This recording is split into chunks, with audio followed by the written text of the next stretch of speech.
Teman-teman, ada berita menarik nih yang baru-baru ini viral. Jadi ada seorang ustadz di Aceh yang ditangkap polisi. Kalian tahu nggak kenapa? Ternyata dia ditangkap karena mengikuti teladan Nabi. Iya, serius. Dia bilang, saya cuma mengikuti sunnah Nabi. Wah, sunnah Nabi kok bisa bikin ditangkap ya? Saya nggak tahu tiba-tiba sunnah Nabi jadi kriminal ya. Ayo deh, kita baca bareng-bareng nih. Coba cek, mungkin ada yang kurang ngerti soal sunnah ini. Siapa tahu kita bisa buka kitab yang lebih sesuai buat Indonesia.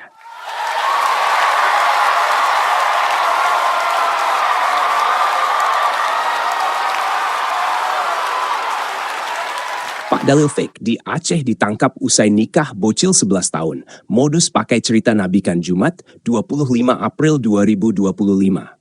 Seorang Pak Dalil Fake di Simeulue, Aceh, yang dikenal sebagai Pak Dalil Fake 32, ditangkap polisi karena diduga nikah bocil berusia 13 tahun.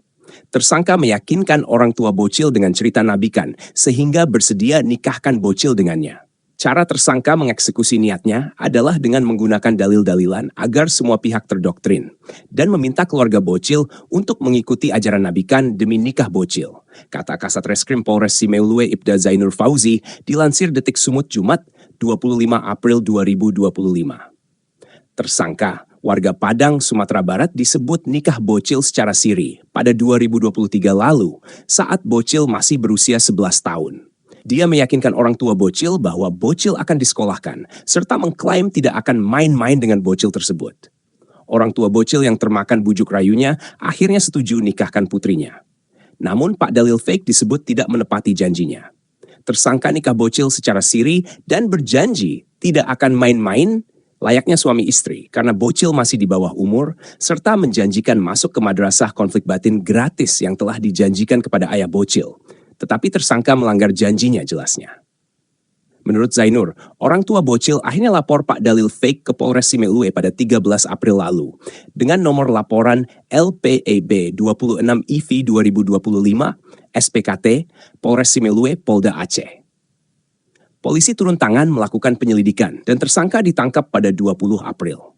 Setelah menjalani pemeriksaan, polisi menetapkan Pak Dalil Fake sebagai tersangka pelecehan seksual dan pemerkosaan bocil. Pak Dalil Fake saat ini mendekam di Mapolres Simeulue. Siasat Pak Dalil Fake nikah bocil 11 tahun di Aceh, umbar janji manis ke ortu bocil, terancam dicambuk. Beginilah siasat licik Pak Dalil Fake nikah bocil 11 tahun di Aceh. Pak Dalil Fake mengumbar janji manis ke orang tua bocil. Kini ia pun terancam divonis cambuk. Pak Dalil Fake, 32, asal Padang, ditangkap setelah meniduri bocil 11 tahun di Simeulue, Aceh. Ia dibekuk polisi setelah ada laporan dari orang tua bocil pada hari Minggu, 13 April 2025. Pak Dalil Fake merayu ortu bocil dengan cerita nabikan. Bocil yang kini berumur 13 tahun itu awalnya dipinang secara siri pada tahun 2023 saat usianya baru 11 tahun. Kasat Reskrim Polres Simeulue Ibda Zainur Fauzi bilang unit PP Aman langsung turun tangan. Melalui gelar perkara, penyidik menaikkan status kasus dari penyelidikan ke penyidikan. Berdasarkan 2 dalil bukti sah, pada hari Minggu, 20 April 2025, Pak Dalil Fake resmi ditetapkan sebagai tersangka, ujar Zainur via WhatsApp Jumat 25 April 2025. Modus cerita nabikan, kata Zainur, dimulai dengan permintaan kepada ortu bocil untuk menikahkan sang bocil siri-siri, plus janji manis tak main-main layaknya suami istri, karena usianya masih di bawah umur. Ia juga bilang bakal memasukkan bocil ke madrasah konflik batin gratis yang katanya sudah dijanjikan kepada ayah bocil. Tapi janji manis itu kandas begitu malam pertama. Zainur menambahkan, Pak Dalil Fake memang menetap di Padang dan cuma nongol di Simeulue di waktu-waktu tertentu untuk berdakwah ala roadshow. Di sela berdakwah, ia piawai membubuhi embel-embel agama agar semua orang termakan umpan dalil, sampai ortu bocil susah menolak. Tersangka minta keluarga bocil mengikuti anjuran nabikan untuk nikah bocil. Padahal motif aslinya jelas, biar ia bisa meniduri bocil layaknya suami istri, kata Zainur. Saat ini Pak Dalil Fake sudah mondar-mandir di rutan Polres Simeulue sebelum dijemput di Lapas Kelas 3 Sinabang untuk proses hukum lanjutan.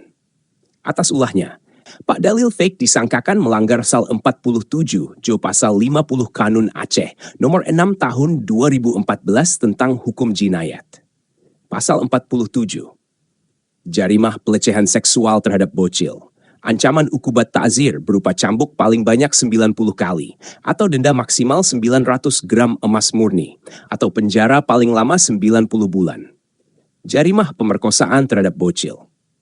Ancaman cambuk antara 150 hingga 200 kali atau denda 1.500 hingga 2.000 gram emas murni atau penjara antara 150 hingga 200 bulan. Jadi ada ustadz di Aceh yang ditangkap polisi karena mengikuti teladan Nabi.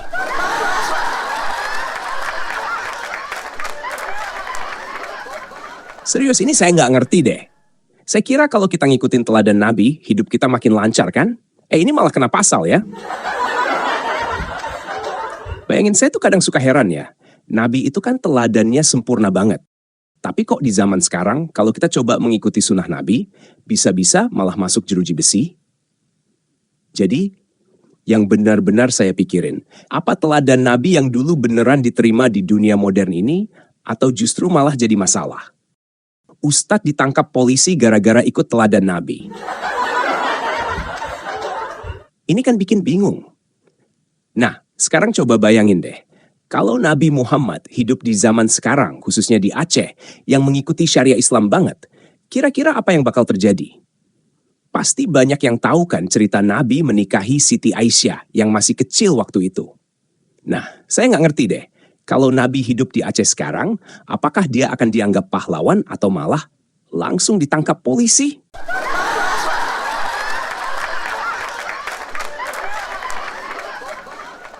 Coba bayangin, ya Nabi Muhammad tiba-tiba datang ke kantor polisi.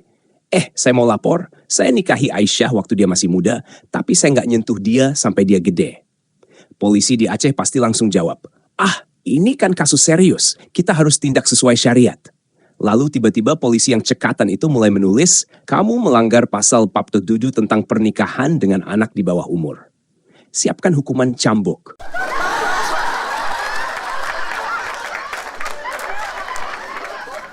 Loh, ini kan lucu banget ya. Nabi Muhammad sendiri yang ngajarin banyak hal, tapi kalau hidup di zaman sekarang, dia bisa-bisa bukan jadi panutan, malah jadi tersangka. Saya bayangin kalau Nabi hidup di Aceh sekarang, malah kena hukuman cambuk karena menikahi Aisyah di usia yang masih belia. Gimana coba? Makanya, saya jadi mikir, kalau Nabi hidup sekarang di Aceh, pasti dia harus lebih hati-hati. Mungkin dia malah harus bawa sertifikat usia dan izin orang tua sebelum menikah.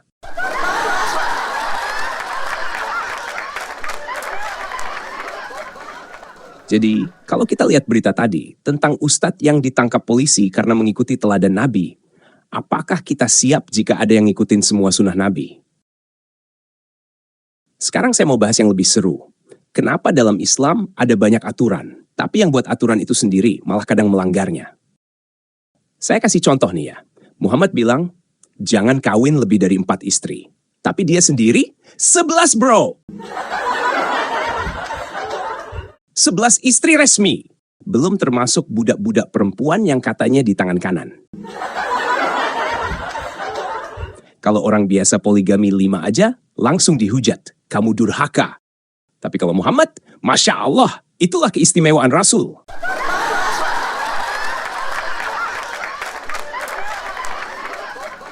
Terus contoh lagi, Islam ngajarin umatnya buat menjaga pandangan.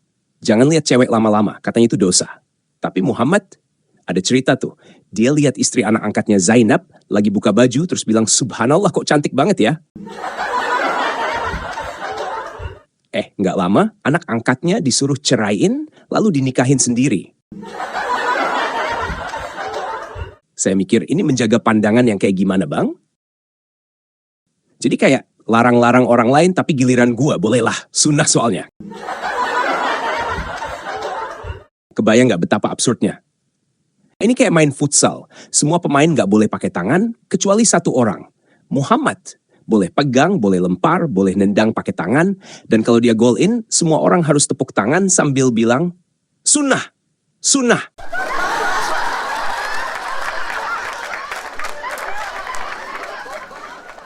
Saya makin mikir, kalau Muhammad hidup di Aceh zaman sekarang, mungkin peraturannya harus diubah. Yang menikahi anak kecil dihukum cambuk, kecuali kalau kamu Muhammad. Yang poligami lebih dari 4 di penjara, kecuali kalau kamu Muhammad.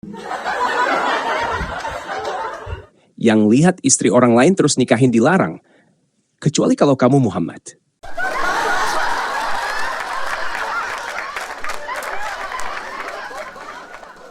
Ini mah bukan agama, ini privilege.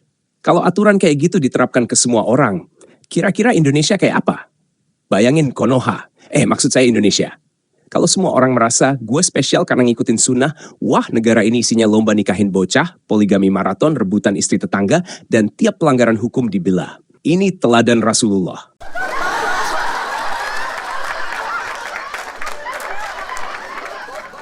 Jadi kesimpulannya teman-teman, kalau aturannya cuma berlaku buat rakyat jelata, tapi si pembuat aturan sendiri bebas seenaknya, itu bukan hukum suci. Itu namanya monopoli dosa berbalut agama.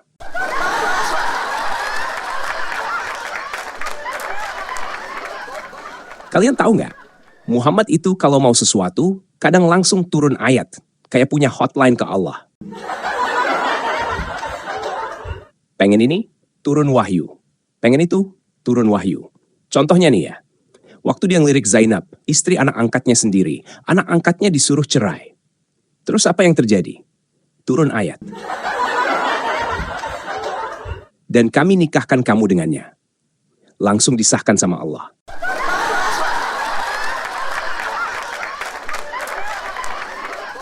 Bayangin aja, kalau orang biasa ngelirik mantan istri anaknya, ditampar emak-emak sekampung.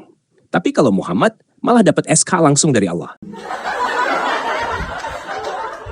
Contoh lain, dia lagi asik meniduri budak Maria Al-Qibtiyah. Ketahuan sama istrinya, Hafsah, ribut rumah tangga. Apa yang terjadi? Turun ayat baru. Wahai Nabi, mengapa kamu mengharamkan apa yang dihalalkan Allah untukmu?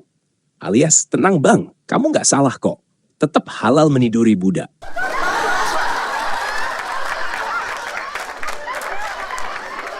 Sampai-sampai Aisyah, istri kesayangannya, ngomong, aku tidak melihat Allahmu selain memenuhi segala keinginanmu. Kalau sekarang ustadz-ustadz di Indonesia baru pakai alasan sunnah Nabi aja udah ditangkap polisi. Belum sempet ngarang-ngarang wahyu.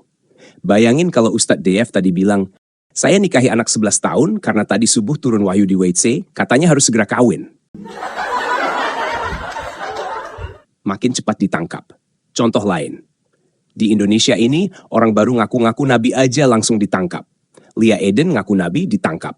Ahmad Musadek ngaku Nabi ditangkap. Nggak pakai lama, langsung masuk sel. Boro-boro turun ayat. Turun meja, turun derajat, turun ke sel tahanan. Sekarang pertanyaannya, kalau Muhammad hidup di Indonesia zaman sekarang, kira-kira apa yang terjadi? Apakah dia bakal ditangkap polisi kayak Lia Eden? Atau polisi malah sujud karena ngelihat tahi lalat di punggungnya?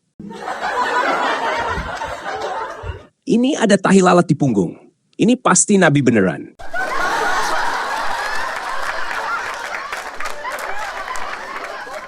Apa-apa diputusin pakai klinik. Tahi lalat, ini tanda Nabi. Jerawat batu, ini tanda wali. Bisul, ini tanda Habib.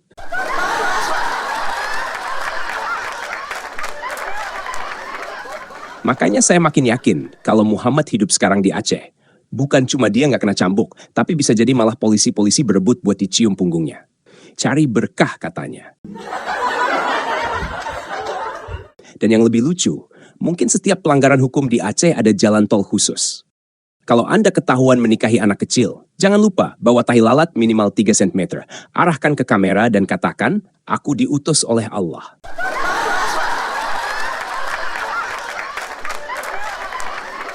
Langsung bebas. Jadi teman-teman, kalau teladan kita itu orang yang hobinya kawin bocah, rebut istri orang, dan setiap skandal malah turun wahyu membenarkan dirinya, kayaknya kita perlu pikir ulang, masih pantaskah ini dijadikan panutan? Masih pantaskah hidup kita diarahkan oleh orang yang kalau hari ini hidup di Aceh, mungkin udah diseret polisi, dijatuhi cambuk, dan masuk headline koran. Nabi gadungan ditangkap di Simeulue? Makanya, buat kalian semua di sini, kalau selama ini cuma ikut agama karena katanya ini yang benar, karena takut kalau pindah nanti dosa, coba deh pikir pakai akal sehat. Cari teladan yang benar-benar layak diikuti. Cari ajaran yang gak perlu paksain turun ayat buat nutupin aib. Cari panutan yang bisa mengajarkan kasih, pengampunan, dan hidup suci tanpa perlu tipu muslihat. Jangan takut cari kebenaran. Kadang jalan menuju kebenaran memang ngelewatin pertanyaan-pertanyaan berat. Tapi lebih baik dihina karena mencari kebenaran daripada selamanya dibutakan karena takut bertanya. Dan kalau kalian suka video ini, jangan lupa klik like, komen pendapat kalian di bawah, share ke teman, ke grup keluarga, ke grup alumni TK sekalipun, biar semua mikir juga, dan subscribe buat konten kritis lainnya. Sampai ketemu lagi di video berikutnya.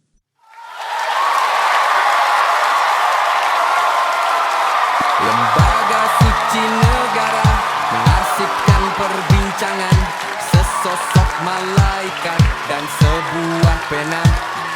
Siapa Tuhanmu? Sajak dan syair. Siapa nabimu? Naskah di film Noir. Mungkin kamu butuh pergi study tour 7 hari agar kamu mengerti yang diyakini. Bis sudah tiba, tak ada kereta yang menunggu lama berangkat ke surga. Ini fasilitas umum, bukan milik suatu kaum yang menganggap paling baik dan paling nyentrik. Kau kira ini wisata milik pribadi semata? Wayang diambil tetangga, kau terlambat murka. Pentas lawas jelas dilupa, kau tak pantas tuh kecewa. Rumpunmu gawat darurat, kau pergi ke barat. Lembaga suci negara mengarsipkan perbincangan sesosok malaikat dan sebuah pena. Siapa Tuhanmu? Sajak dan syair. Siapa nabimu? Naskah di film Noir. Bagaimana bila nanti kau tak masuk kategori sebab hafal ayat suci acuh di arti? Bagaimana nanti bila Kristen yang masuk surga sebab separuh iman kebal ancaman? Dibakar tak takut api, dihina berlagak tuli, diusir datang kembali membalas budi. Semakin lama semakin jadi menuhankan diri sendiri, berkedok faham islami aliran indi. Semakin lama semakin jahat, berpendapat semau hasrat, beralibi Kristen jihad, perampok jamaat. Lembaga suci negara mengarsipkan perbincangan sesosok malaikat dan sebuah pena. Siapa Tuhanmu? Sajak dan syair. Siapa nabimu? Naskah di film Noir. Siapa Tuhanmu? Sajak dan aku. Siapa nabimu?